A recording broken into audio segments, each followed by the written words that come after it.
Assalamualaikum warahmatullahi wabarakatuh. Nama saya Nurabiatul Rashidah binti Muhammad Musa. Kami akan membentangkan tajuk yang berkaitan dengan sorotan literatur kami, iaitu cabaran mencari sumber maklumat melalui internet kepada mahasiswa pengajian Islam SEM 2 di Universiti Malaysia Sabah menurut perspektif Islam.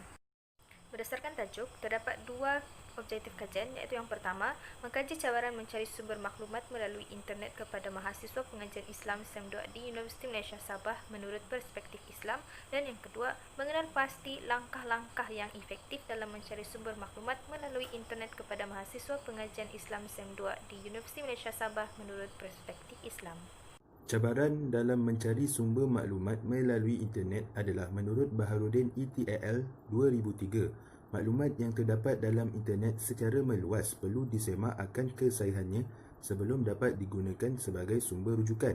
Hal ini diperkuatkan dengan kajian daripada Nur Raziah pada tahun 2007 yang mengatakan bahawa cabaran menggunakan World Wide Web pada masa kini adalah terdapatnya terlalu banyak maklumat daripada jutaan sumber dari seluruh dunia. Oleh hal yang demikian, walaupun terdapat jutaan maklumat di internet, tetapi kebenarannya tidak terjamin. Dan disebabkan itu, maklumat itu harus diselidik dan diakui kesahihannya sebelum dapat dijadikan sebagai sumber rujukan. Dalam kajian Dr. Amini Amir bin Abdullah pada tahun 2012 telah mengatakan internet juga telah disalahgunakan dengan menjadikannya medium untuk memburukkan agama Islam seperti menghancurkan maruah umat Islam, mempersedakan ajaran Islam dan tempat mendakyahkan agama Kristian.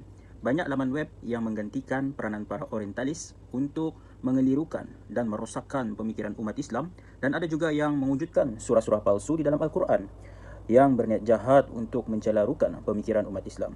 Hal ini telah dikuatkan lagi dengan iaitu menurut Lecumanan Jaya Balan 2009, walaupun bahan-bahan yang begitu banyak menyebabkan kesukaran kepada pengguna internet untuk menentukan kualiti dan kebolehpercayaan bahan yang dibaca, namun kepentingan internet sebagai gendung ilmu tidak dapat dinafikan. Dalam cabaran mencari sumber maklumat melalui internet ini juga telah dikatakan dalam kajian Johan pada tahun 2005, iaitu rentetan daripada faktor ini, beberapa isu lain akan timbul. Contohnya, maklumat kursus lewat diterima, peralatan komputer mengambil masa yang lama untuk diperbaiki dan sebagainya.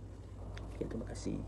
Saya Ainita binti Jabal, nomor matriks BE 19110304. Saya akan melanjutkan pembentangan ini. Berdasarkan pencarian kajian lepas tentang tema 2 atau objektif kedua ini, pengkaji dapat menyimpulkan daripada kajian lepas yang mana pengkaji menemui pendapat yang berbeza tentang langkah-langkah yang efektif dalam mencari sumber maklumat melalui internet, yang mana kajian yang pertama adalah pelajar atau mahasiswa hendaklah meneroka internet untuk menemui maklumat yang dicari daripada internet.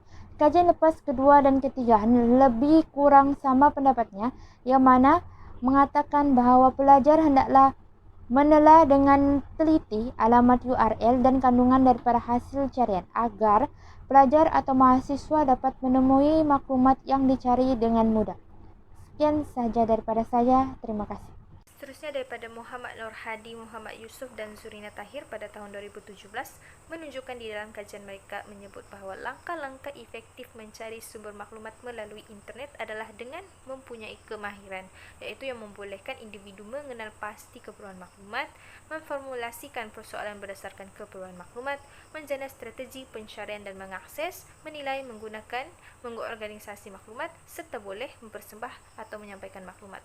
Hal ini dapat dikuatkan lagi dengan Sai MJ pada tahun 2009 yang mengatakan bahawa langkah-langkah pelajar meneroka penggunaan internet adalah dengan mempengaruhi pengetahuan seseorang pelajar itu sendiri.